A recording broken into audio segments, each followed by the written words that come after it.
Istri Hamka, yakni Nur Hikmah yang hidup bersama jasad suami dan anaknya selama 2 minggu, tak sadar jika suaminya Hamka sudah meninggal dunia. Adapun istri Hamka, Nur Hikmah mengira bahwa sang suami saat ini sedang pergi umroh seperti biasanya. Istri Hamka, Nur Hikmah juga tak menyadari bahwa selama 2 minggu ini, dirinya dan anak sulungnya hidup bersama jasad suami dan anak bungsunya Akyu di rumahnya di Koja, Jakarta Utara. Hingga kini kondisi Nur Hikmah masih memprihatinkan. Ia masih tidak menyadari suaminya Hamka sudah meninggal dunia dan membusuk di dalam rumahnya. Bahkan ia hanya mengira sang suami saat ini sedang pergi umroh seperti biasanya. Diketahui hingga saat ini Nur Hikmah masih dirawat di RS Polri Kramat Jati.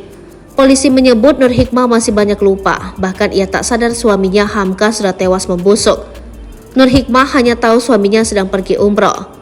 Hal itu dikatakan Kepala RS Polri Kramat Jati, Brigjen Pol Haryanto, yang mengatakan Nur Hikmah datang ke RS Polri Kramat Jati dengan kondisi fisik yang lemah. Kita cek hemoglobin darah sangat rendah, katanya. Lebih lanjut, Haryanto mengatakan ada gangguan psikologis yang dialami Nur Hikmah, namun belum diketahui penyebab gangguan psikologis yang dialami Nur Hikmah. Saat ini, kata Haryanto, Nur Hikmah sudah bisa ditanyai secara perlahan-lahan meski masih banyak yang lupa. Nur Hikmah bahkan belum sadar jasad yang tewas membusuk di rumah adalah suaminya. Di pikiran Nur Hikmah, suaminya saat ini sedang pergi umroh.